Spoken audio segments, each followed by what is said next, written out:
There we go. Well, as we're working on that a little bit, I feel very much at home coming to a place like this.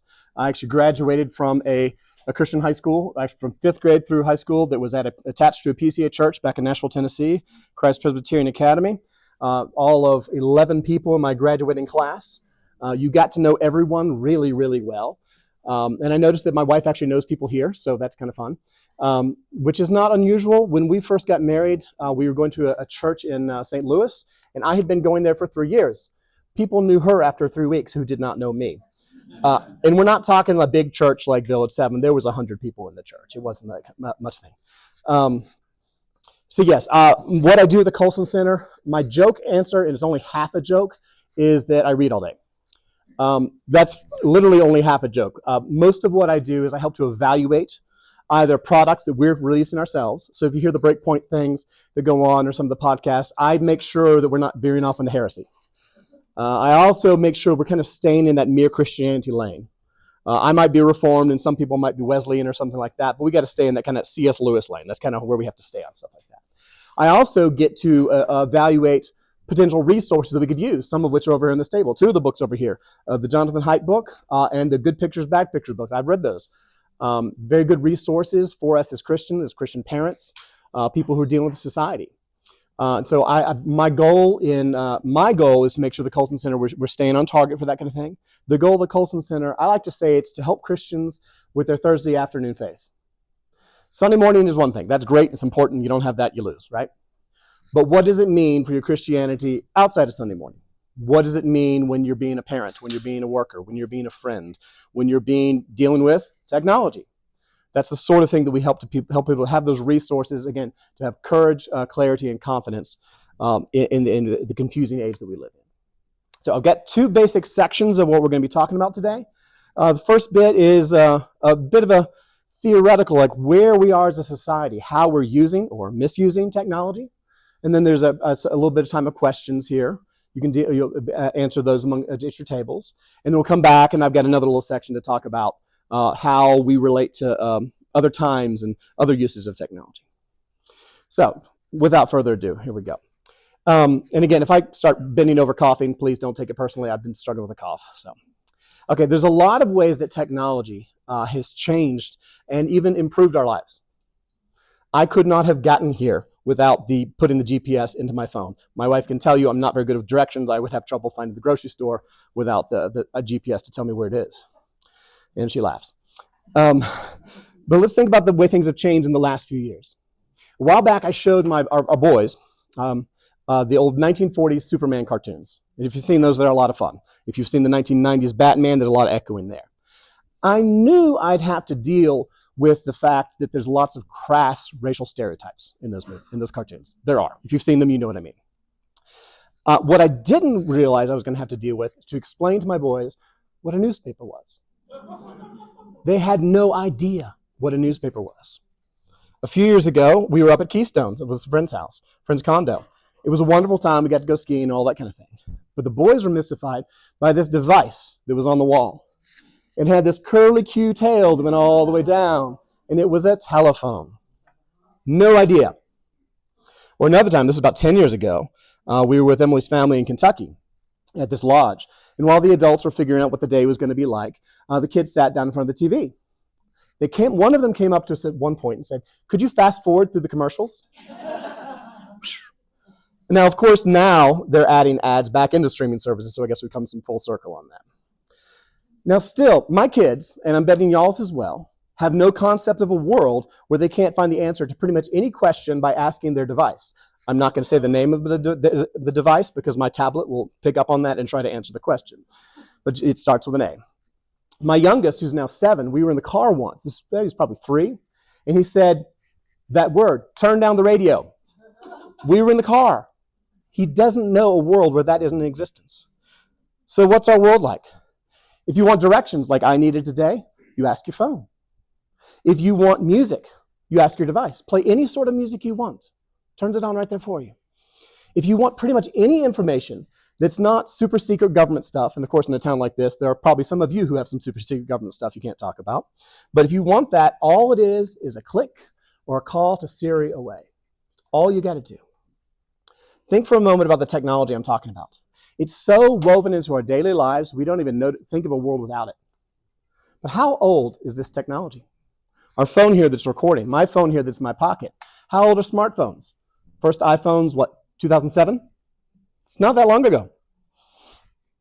The World Wide Web, depending on what you mean, came around only about 30 years ago. I remember about 1981 or so, I was about 7 years old. I went to my dad's work with him one day for work. Fun time to do. And I saw this thing on a table. It looked like a typewriter with a TV on top. No idea. I'd never seen a computer before. That might date me a little bit there with my age there.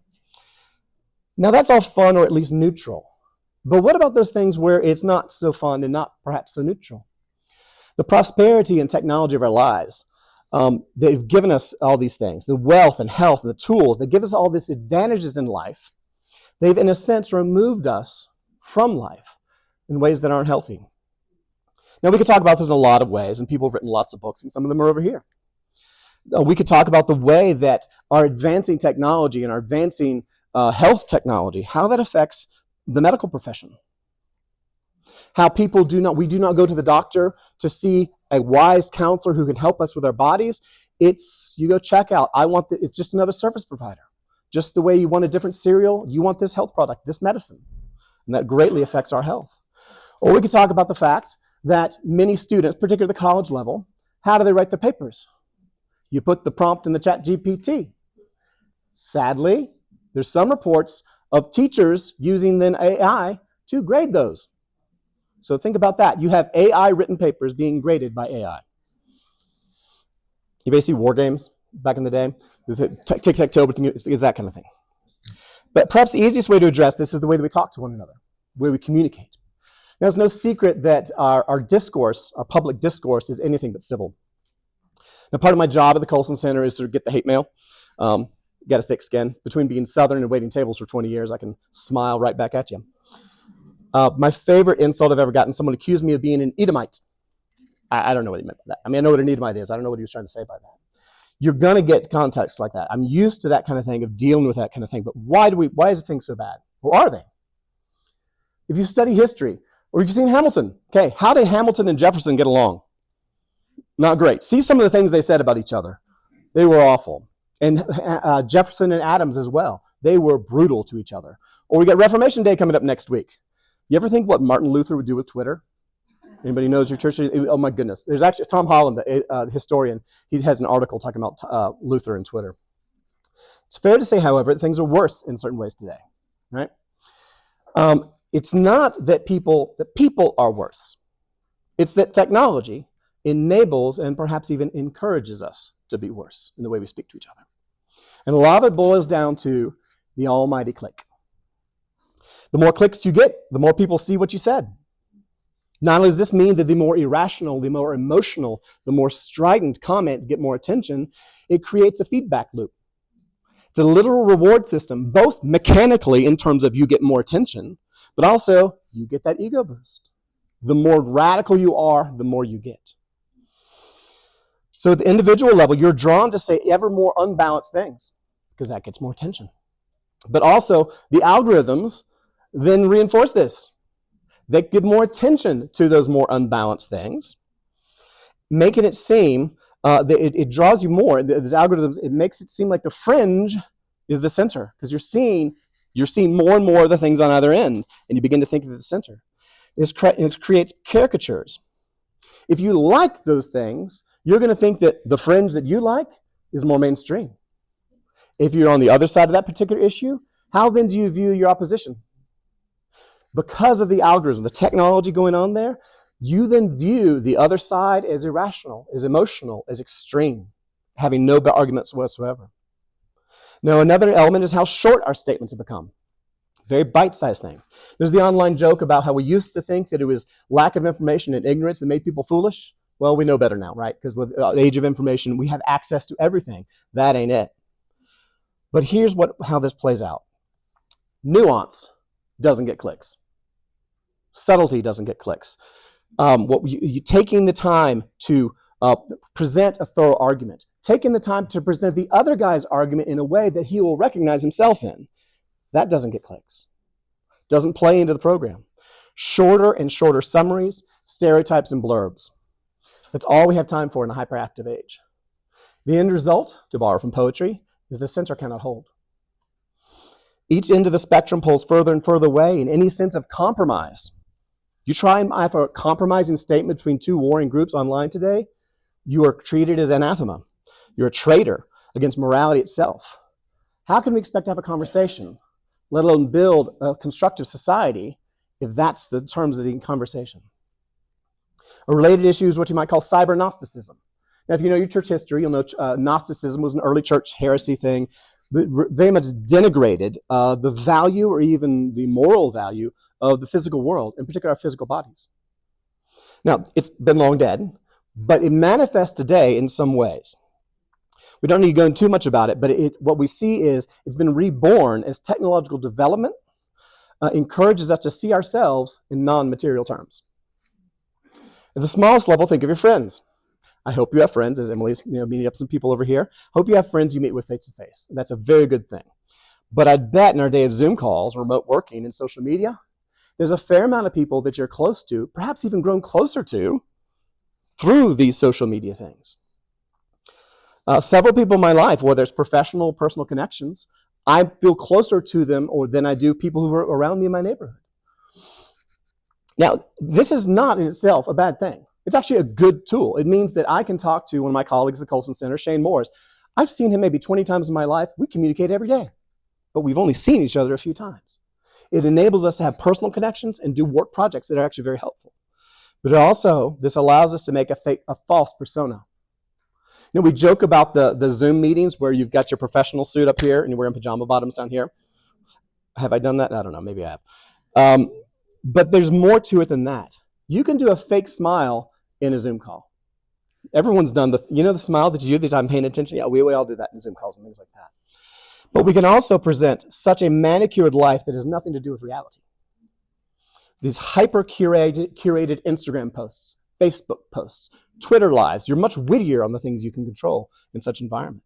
They become our real lives. Real in the sense that these are the ones that matter to us. Think of what this means for the church.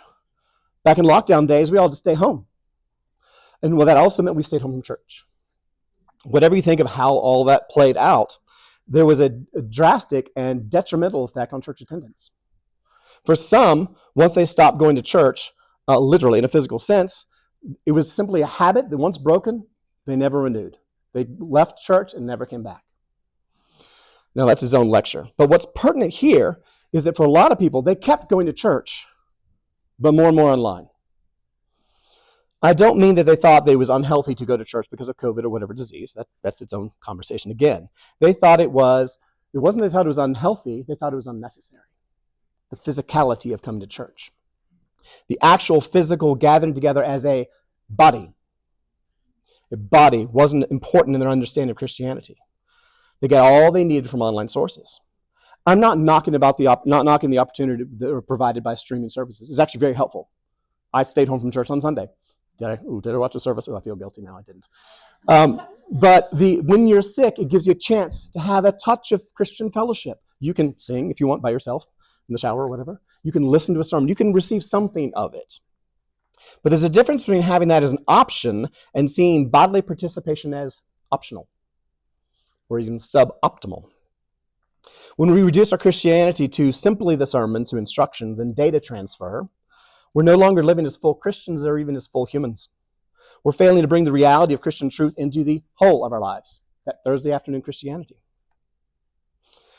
What we end up with is a highly controllable environment, just as artificial as any stereotypical influencer out there we might rightly critique. Not gesturing towards you just happen to be where my hand is over there. We cannot be there for one another or have others be there for us or have God transform us by his truth if we reduce it to such a hyper-controlled situation.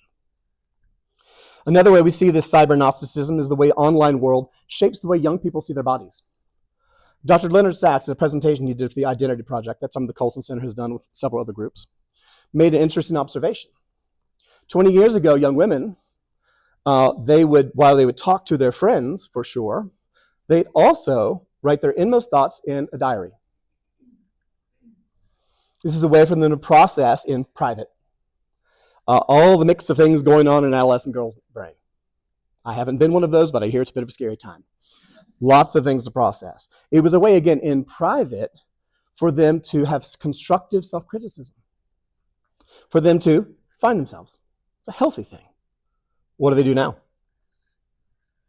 Same process goes on, but it's no longer private. It's now a public act, done both in and perhaps most importantly, for public. Dr. Sachs noted that a young man at a football game will tend to take pictures of the game.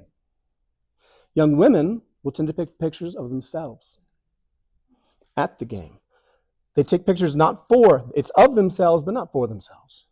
They'll take dozens, maybe hundreds of images, select the best, or perhaps better put, edit so that it is the best, something to put on some social media site, to post it online.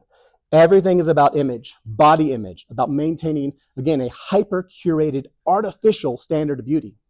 Standard of beauty that can never be met because they're unreal in the first place.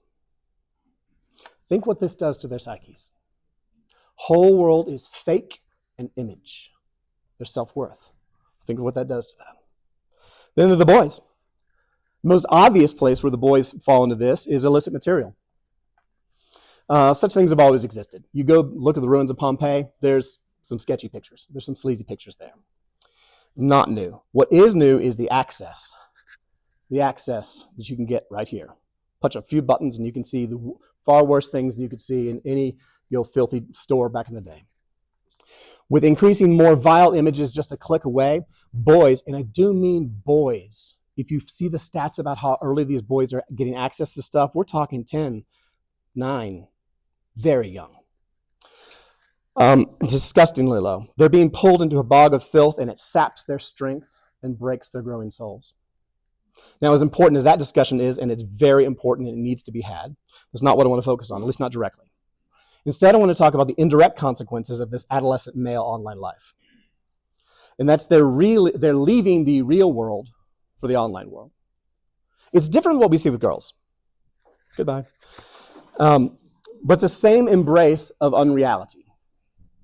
It's the same embrace of an unreal world. In addition to the sleazy photos, what's the other online world the boys get into? Increasingly violent video games. Now, I'm not a gamer. I do enjoy a good game every once in a while. There's not a problem with games as such. But they're a particularly strong pull, particularly young and growing minds. Like a lot of otherwise good or neutral things in life, it's one thing for it to be something that you do, and another thing for it to be your whole life. Think of that term. I'm a gamer. It's their whole identity. What we see in some of the higher end games, the high quality games, for lack of a better term, is again, this incredibly immersive world of, again, a hyper-curated, tailored to whatever they want it to be. The real world becomes less palatable. These boys are getting all their sense of accomplishment without any of the risk. Think of it this way. Stats are showing that younger generations are having less and less extramarital relations. They're also having less and less substance abuse issues. That sounds good, and it is. In and of itself, that's a good thing. But what's not so good is the possibility as to why. Why are they not having premarital relations? Why are they not having substance abuse issues? Because they're spending their whole world in this cyber reality, this whole unreal world, and they're withdrawing from life. You can see in Japan, they have an extreme problem with this. I've forgotten the word for it. There's a group of young men, almost always, they never leave their houses. They never leave their houses. Everything is brought to them, their whole world. They're not having any relations. They're not dating. They're not getting married. They're not having kids. Okay, there's a scary world we're building here. Time for discussion. There's a few questions here. It deals with what sort of technologies we've dealt with, and how long is the break? Whoever. Okay, yeah. And then we'll come back and work on the second half there. I always found as a student myself, I was not particularly good at learning in group formats. I didn't like them, but I discovered that I learned really well. Learned much more in a group project than I did. I preferred the monological thing, but still, it's amazing how those things happen. Okay, let me get back. Oops, too big. Okay, I'm going to talk about sci-fi here in just a little bit, but I think one important thing with technology Anybody seen Blade Runner, 1982, Harrison Ford? Okay, great flick. It's a great like film noir, neo-noir thing. Harrison Ford has this line in it where he's talking to what turns out to be a robot. You have to see it if that makes sense. And he's being questioned as like whether he can make mistakes, but he doesn't appreciate technology. And that can be an important thing when we have conversations like this. As I was telling someone earlier, you read Jonathan Haidt's book over here.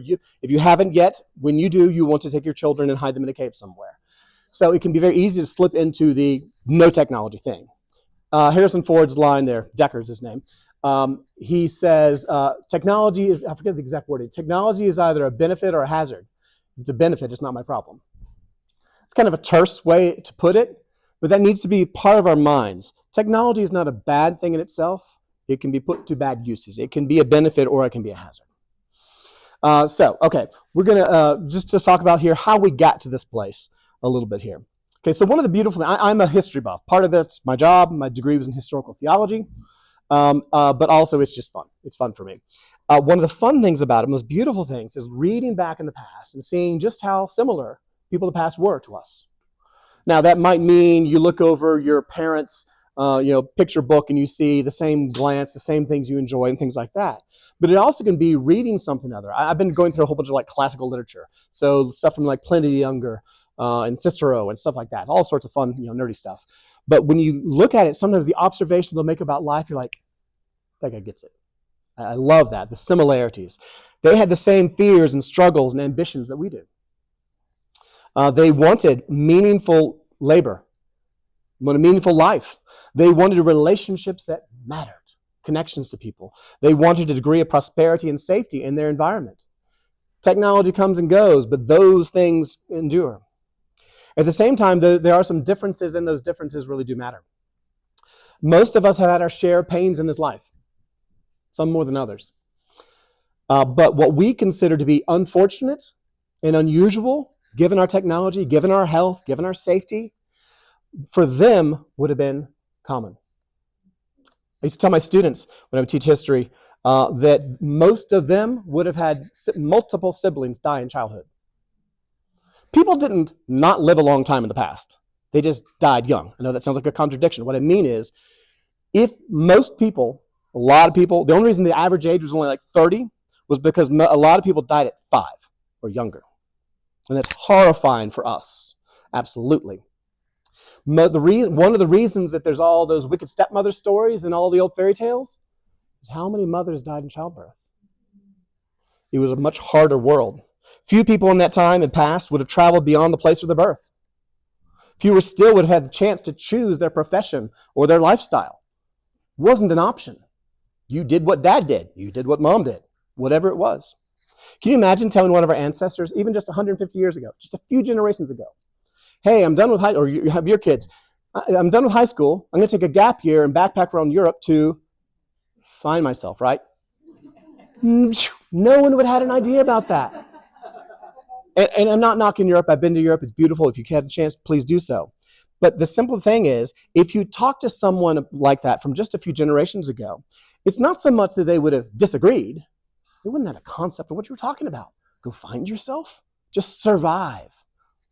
Well, it's not entirely reducible to any one thing. A significant portion of the differences between our age and theirs is the ubiquity of technology in our lives. Now, I've already hinted at some of these things, but we might think of ourselves as independent people who can get along in life. Seriously, there's some friend's house that I had to use GPS to get to. I've been to their house like 15 times. Now, that's partly me. That's partly because I can't get around directions all that well. But part of it is how much we are dependent on this technology. How's this for a thought experiment? Every once in a while, the power goes out, right? Out for a couple hours, it's no big deal. What if it's out for more than a couple hours? What if it's out for a day or two or a week or two? How would you function? Could you get around the neighborhood? How would you function not being connected to the rest of the world? How much is this integrated into our lives? How much would it happen before you could lose it? Now, I'm not saying this to shame any of you. Goodness, my wife, who sadly just had to leave, she teases me, calls me out because I can't not check what's going on in the world.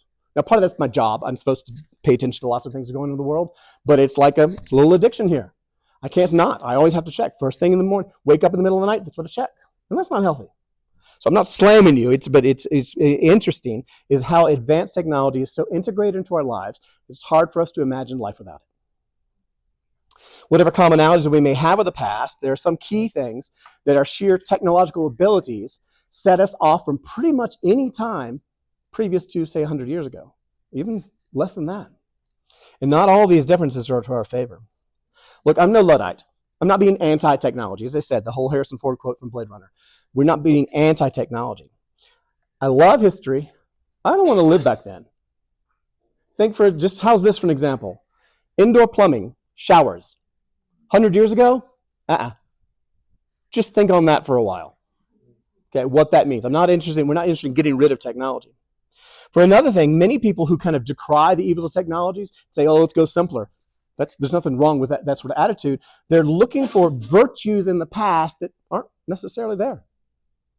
You can look back at the past and see, oh, they had a sense of place. They had a sense of peace. They knew who they were. And absolutely, there was, because you didn't have a choice.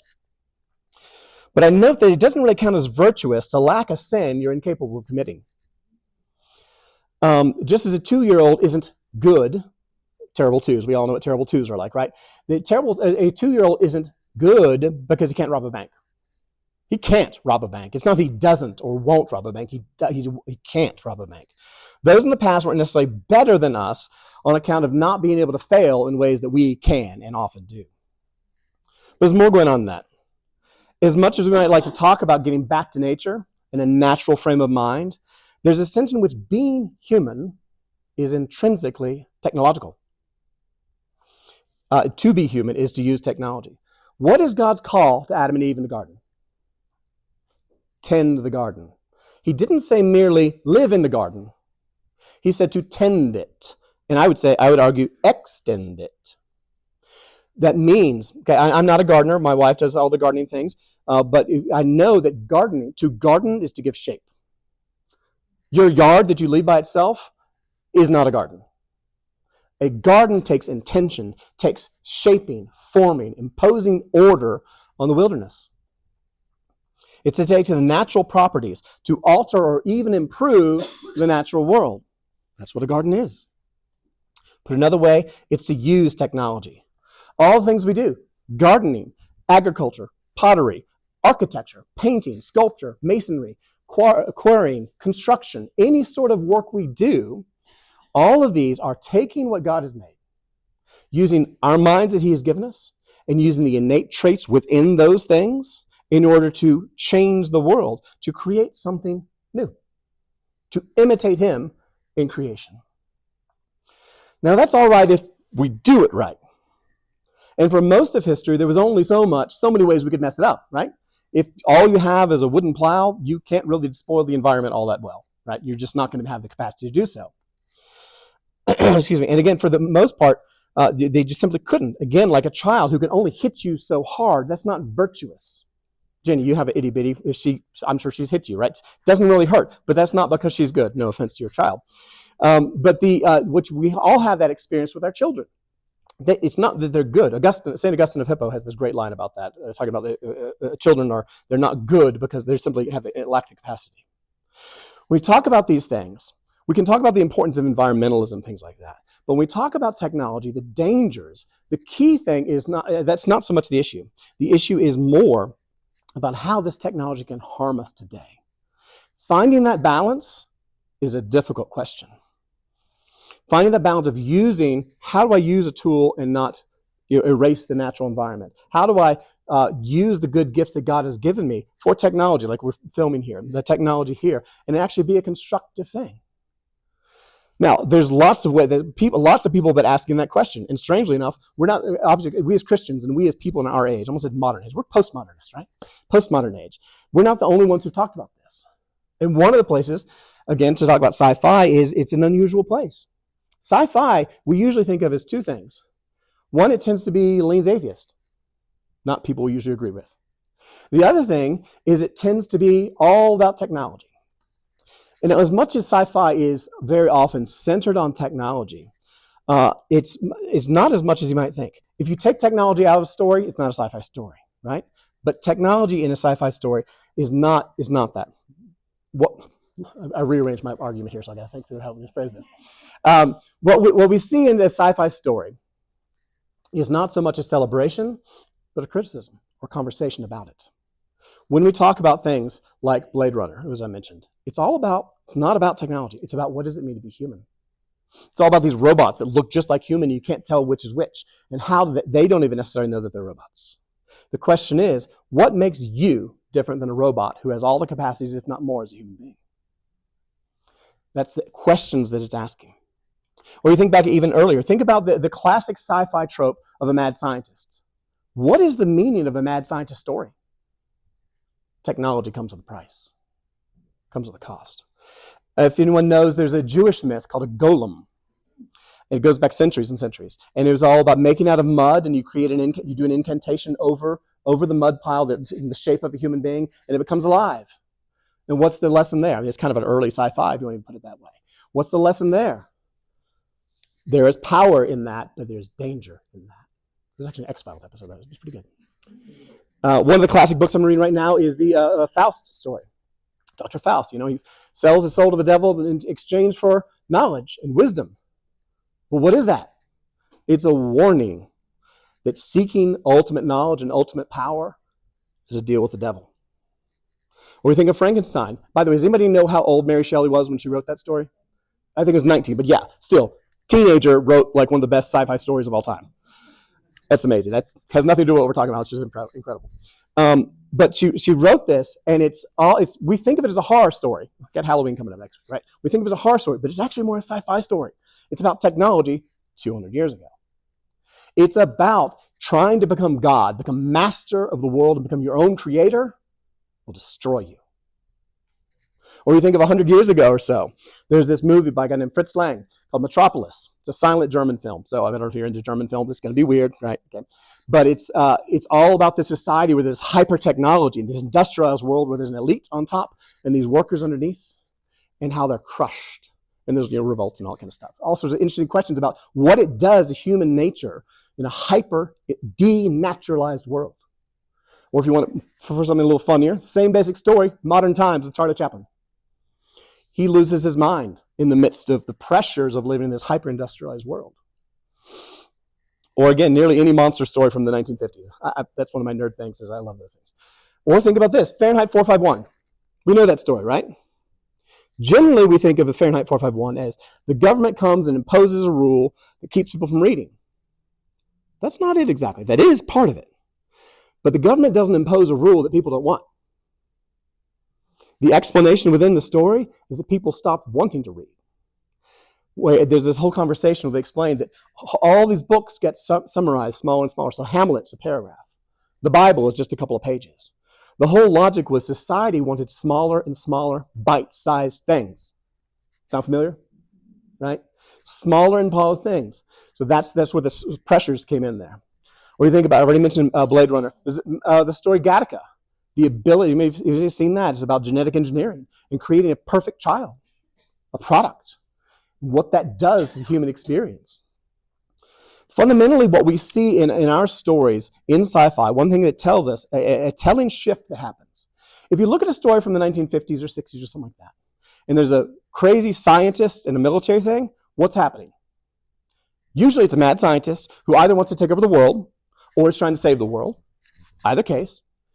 And he's going to destroy the world in the process. He creates a monster. He creates a technology, something like that. And who comes to save the day? The army guy. It's almost always what happens to this. What happens now? Usually the army guy is trying to destroy the world or save the world or something like that, and he's going to cause problems, and the scientist comes to save the world. Notice the flip that's there. We've bought into it. Our cultural stories have caused us to buy into the idea that technology can save us. And that's a bit of a scary thing. Some other people talk about this. I just want to give a couple of books, one of which is over here, The Anxious Generation, Jonathan Haidt. As I mentioned before, if you read this, you will want to hide your children and never give them access to even a rotary phone, let alone a smartphone. It is an excellent book, thoroughly researched, and it's very nice because, again, like a sci-fi story, this is not a Christian. He mentions being an atheist. A very solid work that he has there. Tim Carney, a Roman Catholic writer, has a book called Family Unfriendly. It's not exactly about technology. It's more about how society has developed in such a way that your value is basically as a worker. What it does, how literally we structure our cities is this industrialized thing, production, factories, whatever it is. You are a worker. That is your value. Kids don't fit in there. Another was by John Lennox. He's a mathematician, I think at Oxford. Very interesting guy. He has a book called 2084. It's about artificial intelligence. He goes a little bit on a tangent towards the end of the book, but he has really good understanding of, he goes like the end times thing, which is strange for a book about technology, but still. He talks about the dangers of technology, of AI. What I think is interesting about it is he's not saying that there's going to be this super being, this computerized super being that's going to take over. That's for sci-fi stories. What he does say is people could use high-tech stuff, artificial intelligence stuff, to impose their will on society and things like that. In some older books, there's Jacques Ellul's Technological Society. It's a classic book, the emphasis on technique. It's from the 1950s or so. He gets a few things wrong, like mind you, he's writing decades ago. He thinks the Russians or the Soviets were going to win the Cold War because their ability to centralize. And everyone misses something other when they're doing predictions of the future. But it's a very solid book about how we become technologicalized. I know that's not a word, but you know what I mean. We become shaped by this technology to our detriment. There's a book I read recently by James Gleick called Faster. He talks about this. It's all about time. About watches. We always want more and more precise time. And the way that this time imposes on us, our understanding of time imposes on us, things we're not built for. Think about this, before the railroads came along, time zones weren't a thought, because sun came up, that's when dawn was. The way that these artificial things affect us, we're not designed for that kind of world. And then I just briefly, there's Neil Postman there. Just my brief thoughts on what your next set of questions is. About like, what do we do now? The first thing is touch grass. Love that expression. That's one reason I wish Emily were here, because actually I thought about having her talk about this, because she's much better about that than I am. To touch grass, get outside, disconnect. It is very hard for me not to have this by my side. I don't have a passcode on my phone because my kid, this is never apart from me. Emily has to have one because she's putting it down all the time. That's not to my credit. Take a break, touch grass, read a book. It actually can be a tablet book, but by book, I mean a lengthy book. Because those little blurbs just reinforce what you already think. Reading a book requires you to think through an extended argument. And my final thought is something from Francis Schaeffer. He was talking about this 1950s when, for them, in the Swiss Alps, they began to have high-tech stuff, washing machines. He was asked, is this a good thing or a bad thing? Particularly, this is washing machines, dishwashers for the women of the village. He says, well, it depends. If the women of the village use the time that they're no longer spending washing the clothes in an outside fountain, if they use this to build relationships, if they use this to have more rich lives and things like that, that's a good thing. But if they use it simply to go and gossip and go and pass around the village and things like that, well, that becomes a destructive thing. And I think that's the key thing we need to remember in all this, is that it's a labor-saving device is good if you use it right.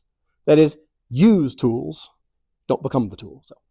Okay, next set of questions here, just have a little discussion. I went a little too long, so there's a short amount of time everybody needs to leave.